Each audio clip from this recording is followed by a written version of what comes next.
और आपको मैं बिला खौफ ये कह रहा हूं, अगर प्रेस के लोग भी हों, अडानी का सारा रुपया प्रधानमंत्री का रुपया है। दुनिया में आपने सुना कि जो शिकायत करता है उसकी जांच होगी या जिसकी शिकायत हो रही है उसकी जांच होगी। मैंने वहां का ये बताया था कि 2 मामलों में 150 करोड़ रुपए की रिश्वत थी, जो मैंने दोनों मामले कैंसिल कर दिए थे। उसमें मैंने नाम बताए, लेकिन सीबीआई इंक्वायरी करा के उनकी जांच नहीं हो रही है, उनसे पूछताछ नहीं हो रही है। मेरे से 2 बार पूछताछ हो चुकी है। मैं ये भी नहीं मानता हूं कि ये भ्रष्टाचार के खिलाफ है। गोवा में बहुत करप्शन था, मैंने शिकायत की कि साहब ये चीफ मिनिस्टर की बीवी अलग पैसे मांगती है, चीफ मिनिस्टर अलग मांगता है, लोग तंग है, त्राही मची हुई है, तो उसे हटाने के। नमस्कार दोस्तों, जनसभा न्यूज में आपका स्वागत है। आज चला है 25 जून। फटाफट बड़ी अपडेट निकल के आ रही, बिग ब्रेकिंग पहली बड़ी खबर निकल के आ रही है। कल सर्वदलीय बैठक रही मणिपुर मुद्दे को लेकर, लेकिन पूरी तरह से बैठक फेल होती नजर आई है। बताएंगे इसके बारे में आखिर क्या कुछ बड़ा फैसला आया है मणिपुर को लेकर। जिस तरह से हिंसा जारी है, लगातार मौत के आंकड़े बढ़ रहे हैं, वहीं बीजेपी नेताओं के घर फूके जा रहे हैं। इसको लेकर क्या कुछ कहा है शाह ने, बताएंगे इसके बारे में। वहीं अगली एक और खबर निकल के आ रही है, महंगाई का एक और करारा झटका लग रहा है जनता को। इसको लेकर कांग्रेस ने करारा हमला बोला है बीजेपी पर, बताएंगे। और साथ ही केंद्र सरकार को फटकार लगाई। सब खबरों को जानने वाले विस्तार से। वहीं बड़ी खबर निकल के आ रही, जहां कल आपको बिजली को लेकर राहत बता रहे थे, वहीं दूसरी तरफ देखा जाए अब एक और करारा झटका लगने वाला है। महंगाई की मार पड़ने वाली है बिजली को लेकर आम जनता को गर्मी के मौसम में, इसको भी बताने वाले हैं। वहीं अगली और खबर निकल के आ रही, किसानों से जुड़ी बड़ी खबर, जहां पर धरना प्रदर्शन फिर से चालू हुआ है। जमुना एक्सप्रेसवे को रोका गया है, बताएंगे आखिर क्या कुछ बड़ा मामला निकल के आ रहा है। अगली एक और अपडेट निकल के आ रही, ईडी सीबीआई को लेकर बड़ा बयान दिया है सतपाल मलिक ने। आगामी चुनाव 24 को लेकर सब जानने वाले के विस्तार से। वहीं देखा जाए पहलवानों से जुड़ी बड़ी अपडेट निकल के आ रही, WFI चुनाव से भी जुड़ी बड़ी खबर है। अगली एक अपडेट निकल के आ रही, अध्यादेश के खिलाफ कनपट्टी पर रखकर बंदूक नहीं रख सकते हैं अध्यादेश, इसको बताने वाले हैं। आखिर मल्लिकार्जुन खड़गे ने पीएम मोदी को कैसे फटकार लगाई है। वहीं रूस में लगातार माहौल खराब होते जा रहे हैं, पुतिन को 24 घंटे के अंदर मार दिया जाएगा। ये सारी बातें निकल के आने वाली हैं। महबूबा मुफ्ती का भी बड़ा बयान निकल के आया है। वहीं तेलंगाना स्कूल से एक और बड़ी खबर निकल के आ रही है, वाराणसी का नाम बदला जा रहा है। आपको बताते चलें किस मोहल्ले का नाम बदला जा रहा है। लगातार बीजेपी नाम बदल रही है, इसके बारे में बताने वाले हैं। सब खबरों को जानने वाले हैं करके विस्तार से। बिहार से एक और खबर निकल के आ रही है, भ्रष्टाचार का फिर से हुआ खुलासा, एक नया पुल ढहने के कगार पे पहुंचा है, बताएंगे इसके बारे में। आखिर सब खबरों को जानने वाले हैं विस्तार से, और आखिरी तक बने रहिए, सारी खबरें काम की रहने वाली हैं। जानने से पहले आपसे एक छोटा सा निवेदन है कि अगर आप हमारे चैनल पर नए हैं तो चैनल को दिल से सब्सक्राइब कर वीडियो को लाइक कर देना। चलते हैं अगली एक और अपडेट निकल के आ रही, बड़ी खबर। जी दोस्तों, आपको बताते चलें, लगातार जिस तरह से मणिपुर में हिंसा जारी थी, इसको लेकर कल सर्वदलीय बैठक बुलाई गई थी दिल्ली में, और पूरी तरह से फेल होती नजर आई सर्वदलीय बैठक, क्योंकि हिंसा पे किसी भी तरह से लगाम नहीं लगी है। आपको बताते चलें, जिस तरह से सर्वदलीय बैठक बुलाई गई थी, इससे पहले राहुल गांधी ने कहा था कि दिल्ली में बैठक हो रही है तो बैठक 110% फेल हो जाएगी, और वही हुआ है। आपको बताते चले, मणिपुर हिंसा को लेकर जो बैठक बुलाई गई, वह बैठक पूरी तरह से फेल होती नजर आई। यहां तक कि आपको बताते चले, बैठक अगर मणिपुर में होती तो बैठक पूरी तरह से सही साबित होती। मणिपुर हिंसा राज्य और केंद्र सरकार के लिए परेशानी का सबक बनती जा रही है। राज्य में हिंसा थमने को नाम नहीं ले रही है। कई इलाकों में देखा जाए गोलीबारी, आगजनी की खबरें लगातार सामने आ रही हैं। इसी बीच अब मंत्री के प्राइवेट गोदाम में भी आग लगा दी गई, जैसा कि आपको दोपहर की खबरों में बताया था कल।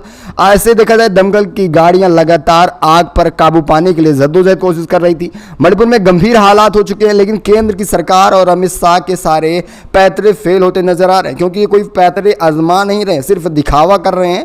क्योंकि इन्होंने दौरा किया, उसके बाद भी कोई खास बदलाव नहीं आया। अगर देखा जाए जितने भी ये दौरे हुए हैं, जितने भी काम किए गए अमित शाह द्वारा मणिपुर को लेकर, ये केवल और केवल हिंसा भड़काने के पीछे का एक नया पहलू था, क्योंकि लगातार ये जाति हिंसा खुद ही भड़काए हैं हिंदू मुस्लिम राजनीतिकर। ऐसे में ये खुद मामले को सुलझाना नहीं चाह रहे, और यही वजह है कि राहुल गांधी के कहने के बावजूद भी मणिपुर में बैठक नहीं कराई गई। वैसे आपकी क्या राय है, आखिर मणिपुर में बैठक क्यों नहीं हुई? अपनी राय कमेंट के माध्यम से जरूर दीजिएगा। चलते अगली और खबर निकल के आ रही, बड़ी खबर है, कांग्रेस ने महंगाई को लेकर एक बार फिर बीजेपी पर करारा निशाना साधा है, और साथ ही केंद्र सरकार को भी फटकार लगाई है। भारतीय रिजर्व बैंक का कहना है कि जनता अब कम खर्च कर रही है, जिसकी वजह बिक्री भी कम होती जा रही है। कांग्रेस अध्यक्ष मल्लिकार्जुन खड़गे ने शनिवार को मुद्रास्फीति को लेकर केंद्र सरकार और मोदी सरकार पर फटकार लगाई है। जब उन्होंने कहा, जब कांग्रेस सरकार बोलती थी महंगाई है तो मोदी जी मंत्रीगण कहते थे महंगाई दिखती ही नहीं है। आज देखिए आरबीआई का सर्वे सामने निकल के आ रहा है।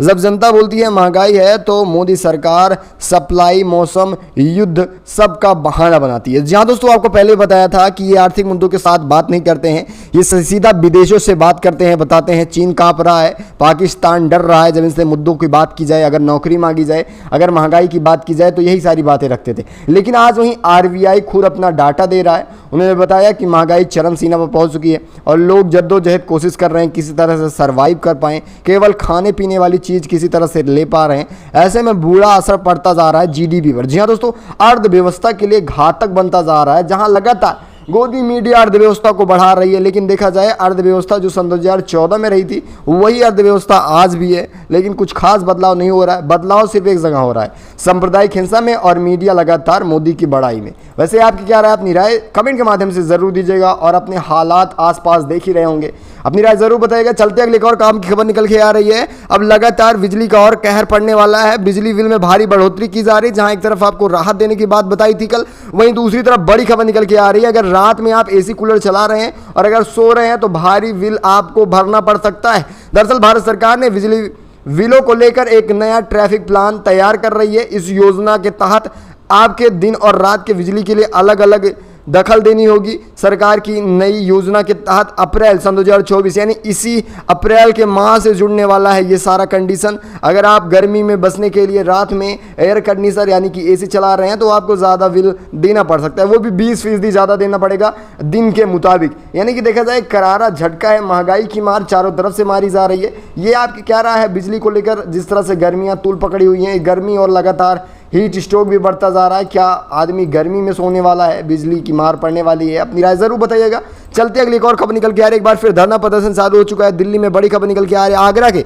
आगरा में 40 किलोमीटर के दायरे में 4 स्पॉटों पर भारतीय किसान यूनियन प्रदर्शन कर रहा है। इस बार किसान टोल प्लाजा और नोएडा की ओर जाने वाली एक नए लेन पर जमान किया है और ऐसा देखा जाए कि इन रिंग को पूरी तरह से बांध दिया गया है। और देखा जाए ये मुआवजे को लेकर लगातार धरना प्रदर्शन जारी है। इससे पहले एमएसपी की मांग को लेकर धरना प्रदर्शन जारी था।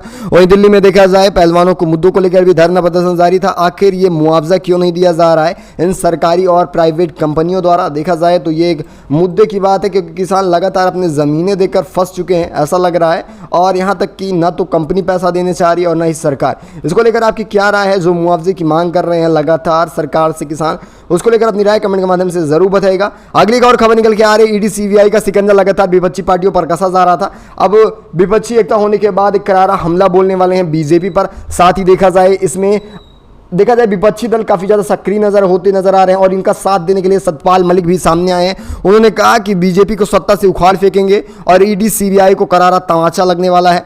बड़ी अपडेट निकल के आ रही है। जम्मू कश्मीर के पूर्व राज्यपाल सतपाल मलिक ने एक बार फिर मोदी सरकार पर करारा निशाना साधा है। सतपाल मलिक ने ट्वीट कर कहा है, मैं सभी नेताओं से कह रहा हूं कि आप ईडी और सीबीआई से जरा भी न घबराइए। सच का डटकर मुकाबला किया जाएगा और आने वाले चुनाव में यानी लोकसभा 24 के चुनाव में भाजपा को करारी हार मिलने वाली है। और साथ उन्होंने कहा कि अगर सहयोगियों का साथ मिलता रहा तो हम ज़रूर जीतने वाले हैं और फिर इन्हीं के ऊपर ये दांव खेलेंगे, यानी ईडी सीबीआई का शिकंजा इन्हीं के ऊपर कसा जाएगा। और वैसे देखा जाए ना तो बीजेपी के ऊपर आखिरकार ईडी सीबीआई का शिकंजा कसना चाहिए, ना कि विपक्षी पार्टियों के ऊपर, क्योंकि जितने भी घोटाले हो रहे हैं, जितनी भी करतूतें की जा रही हैं गलत तरह की, ये केवल और केवल भाजपा द्वारा की जा रही है। लेकिन इस समय भाजपा सत्ता में है और इसकी वजह से वो लगातार बचती आ रही है। वैसे आपकी क्या राय है ईडी सीबीआई को लेकर? अपनी राय कमेंट के माध्यम से जरूर दीजिएगा। चलते अगली एक और खबर निकल के आ रही है। अध्यादेश के खिलाफ अरविंद केजरीवाल लगातार सक्रिय नजर आ रहे हैं, लेकिन कांग्रेस की तरफ से हामी नहीं भरी जा रही है। वहीं दूसरी तरफ बड़ी खबर निकल के आ रही है। केंद्र द्वारा लगाए गए अध्यादेश को लेकर अरविंद केजरीवाल और कांग्रेस के बीच लगातार खींचातान जारी है।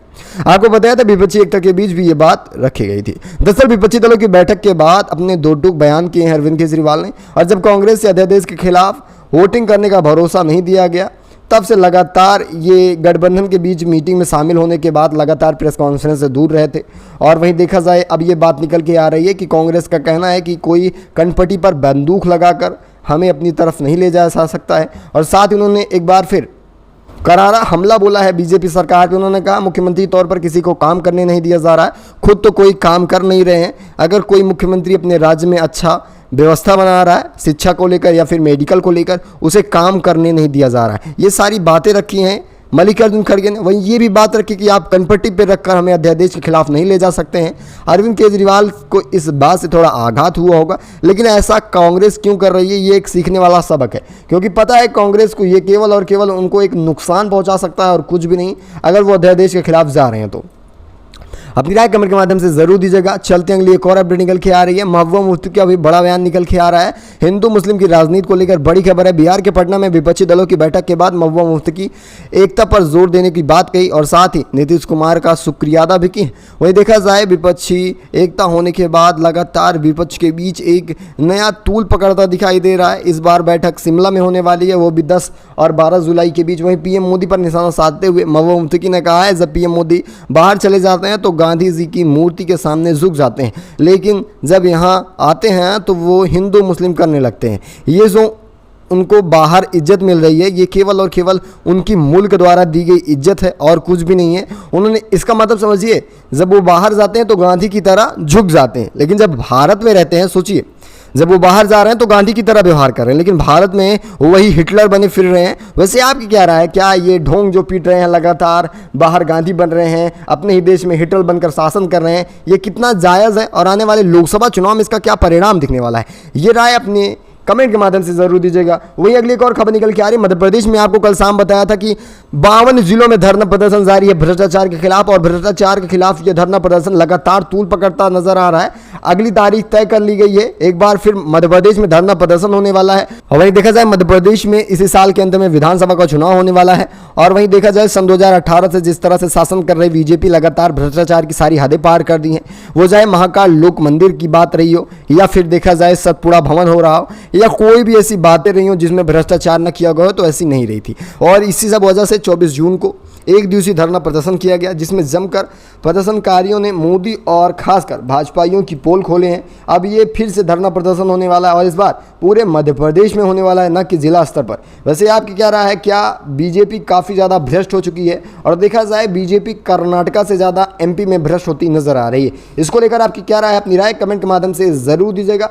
चलते अगली एक और खबर निकल के आ रही है। रूस से बड़ी खबर, जहां पर लगातार जारी है हिंसा। जहां एक तरफ देखा जाए यूक्रेन और रूस के बीच युद्ध चल रहा था, वहीं दूसरी तरफ देखा जाए अब भाड़े के सैनिक रूस के खिलाफ ही जा चुके हैं और विद्रोह छेड़ दिए हैं। यहां तक कि देखा जाए पुतिन को मारने की बात कर रहे हैं। 25,000 से ज़्यादा सैनिक हैं और वो पुतिन को मार गिराने की बात कर रहे हैं। वैसे बताते चलें ये भाड़े के सैनिक वैगनर ग्रुप से आ रहे हैं और वैगनर ग्रुप काफ़ी ज़्यादा बड़ी संख्या में सैनिक रखता है और एक प्राइवेट कंपनी है जो सैनिकों के संरक्षण में रहता है। और ये लगातार रूस के खिलाफ जारी हिंसा में सक्रियता बरतता रहा, लेकिन अब दूसरी तरफ देखा जा रहा है ये रूस के ऊपर ही हावी होते जा रहे हैं। और देखा जाए पुतिन के घर और ऑफिस के बाहर लगातार टैंक लगे हुए हैं और भारी संख्या में पुलिस के साथ साथ सुरक्षा बल भी तैनात कर दी गई है। लेकिन देखा जाए अब पुतिन की हालत खराब हो चुकी है, क्योंकि देखा जाए जहां वैगनर जो एक प्राइवेट कंपनी वो ही अपने देश में गृह युद्ध छेड़ चुकी है। इसको लेकर आपकी क्या राय, अपनी राय कमेंट के माध्यम से जरूर दीजिएगा। अगली एक और खबर निकल के आ रही है, बड़ी खबर है। वाराणसी के एक इलाके का नाम बदला जा रहा है। योगी सरकार का बड़ा फैसला निकल के आ रहा है। नई सड़क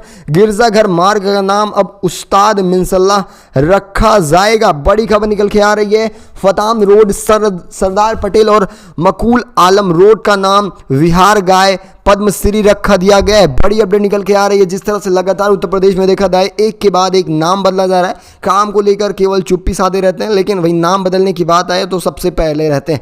इसको लेकर आपकी क्या राय है? नाम जो लगातार उत्तर प्रदेश में बदले जा रहे हैं केवल मन भटकाने के लिए बदले जा रहे हैं, काम नहीं किया जा रहा है। अपनी राय जरूर बताइएगा। अगली एक और खबर निकल के आ रही है। तेलंगाना में लगातार लोकतंत्र के साथ खिलवाड़ किया जा रहा है। इससे पहले जिस तरह से मनीष कश्यप को गिरफ्तार किया गया तेलंगाना से ही, वहीं दूसरी तरफ देखा जाए स्टॉलिंग का विरोध भी किया गया था बिहार में। अब बड़ी खबर निकल के आ रही है। तेलंगाना में एक स्कूल में संविधान की प्रस्तावना से सोशलिस्ट और सेकुलर शब्द हटा दिया गया, यानी कि समाजवाद और धर्मनिरपेक्ष शब्द हटाया गया। इसको लेकर जमकर बवाल हुआ, लेकिन इसी बीच बड़ी खबर निकल के आ रही है। ये सब तो आपको कल ही बताया था, लेकिन अब मायावती ने ट्वीट कर कहा कि ये केवल और केवल लोकतंत्र के साथ खिलवाड़ हो रहा है और पवित्र संविधान की प्रतियों के साथ ये केवल और केवल नादेही बरती जा रही है और इसके बीच सरकार का एक बड़ा हाथ रहा होगा, क्योंकि लगातार वो इस तरह की हरकतें करते आ रहे हैं। वैसे आपकी क्या राय है? अपनी राय भी भी दीजिएगा कमेंट के माध्यम से। अगली एक और खबर निकल के आ रही, बिहार में एक और बड़ा पुल गिरता नजर आ रहा है। बिहार के एक और पुल पर भ्रष्टाचार की भेंट चढ़ चुका है। आप वीडियो में साफ देख सकते हैं, फोटो दिखाई दे रही होगी कि एक पुल का खंबा ही नीचे धंस चुका है। बिहार में भगवान भरोसे पुल चल रहे हैं। राज्यों में पुलों का गिरना एक तरह से समझो अप्राकृत आपदा में बदलता जा रहा है। ताजा मामला किशनगंज से निकल के आ रहा है, जहां पर गंगलिया और अरिया के बीच एक नया पुल है जो गौरी बौ और मेची नदी को जोड़ता है, और वो पुल धंस चुका है। यानी देखा जाए आए दिन लगातार बिहार में भी भ्रष्टाचार की पोल खुल रही है। इसको लेकर आपकी क्या राय है, अपनी राय कमेंट के माध्यम से जरूर दीजिएगा। वही देखा जाए बिहार में जहां नीतीश कुमार का शासन है वहां पर भी भ्रष्टाचार है, लेकिन देखा जाए बिहार में लगातार भ्रष्ट अधिकारियों की वजह से ये सब कुछ निकल के आ रहा है। अपनी राय कमेंट के माध्यम से जरूर दीजिएगा इसको लेकर। अगली एक और खबर निकल के आ रही, चलते हैं बड़ी खबर है। ओवैसी ने करारा हमला बोला है, पीएम मोदी पर अल्पसंख्यकों को लेकर भेदभाव किया जाता है। प्रेस कॉन्फ्रेंस में कहे भेदभाव नहीं होता है। दरअसल मामला है अमेरिका का, जहां पर प्रधानमंत्री से पूछा गया क्या आपके देश में अल्पसंख्यक यानी मुस्लिमों के साथ भेदभाव किया जा रहा है, तो उन्होंने साफ इंकार कर दिया। लेकिन इसको लेकर ऑल इंडिया मजलिस इत्तेहादुल मुस्लिमीन के अध्यक्ष असदुद्दीन ओवैसी ने शनिवार शाम और उन्होंने भेदभाव का आरोप लगाया प्रधानमंत्री पर। उन्होंने सीधा हमला किया। उन्होंने कहा कि हम तो अमेरिका नहीं आ सकते हैं, लेकिन सारी पोल खोल कर रख देते हैं। उन्होंने कहा कि प्रधानमंत्री केवल गांधी बन रहे हैं अमेरिका में, यहाँ हिटलर बने फिरते हैं। उन्होंने कहा 9 सालों के अंदर जिस तरह से भेदभाव किया गया है ये भारत की जनता और मुस्लिम समाज अच्छे से जान रहा है, ये बताने वाली बात नहीं है। आए दिन हत्याएं हो रही हैं, ये सबको दिख रहा है, और इसको लेकर कई बड़े सवाल भी उठाए हैं असदुद्दीन ओवैसी ने। वैसे आपकी क्या राय है, क्या उत्तर प्रदेश में लगातार देखा जाए तो अत्याचार किया जा रहा है अल्पसंख्यकों के साथ? वो मुस्लिम नहीं है, दलित वर्ग के लोग हों या किसी भी समुदाय से आते हों, सबके साथ इसी तरह का बर्ताव किया जा रहा है। अगली एक और खबर निकल के आ रही है आदि पुरुष फिल्म को लेकर बड़ी खबर, जहां पर फिल्म आदि पुरुष को रोकने की मांग ऑल इंडिया सिने वर्ग एसोसिएशन ने गृह मंत्री अमित शाह को पत्र लिखा है। आदि पुरुष फिल्म पर विराम लगा दिया जाए। कहा जा रहा है फिल्म के निर्माता, निर्देशक और लेखक के खिलाफ मामला भी दर्ज हो चुका है। एक तरफ वही बात की जाए, अगर अपना देखा जाए केरला स्टोरी फिल्म पर, उस पर किसी भी तरह का विवाद हुआ, लेकिन फिल्म पर किसी भी तरह की राजनीतिक प्रतिक्रिया नहीं आई थी। लेकिन वहीं आदिपुरुष फिल्म को लेकर लगातार राजनीतिक प्रतिक्रिया आ रही है, यहाँ तक फिल्म को बैन करने की बात निकल के आ रही है। इसको लेकर आपकी क्या राय, अपनी राय कमेंट के माध्यम से जरूर दीजिएगा। वैसे इस खास वीडियो में बस इतना ही। अगर आपको लगता है आने वाले मध्य प्रदेश विधानसभा चुनाव में बनेगी कांग्रेस सरकार, तो वीडियो को दिल से लाइक कर, चैनल को सब्सक्राइब करने मिलेंगे आपको ऐसी बड़ी अपडेट के साथ। तब तक के लिए धन्यवाद।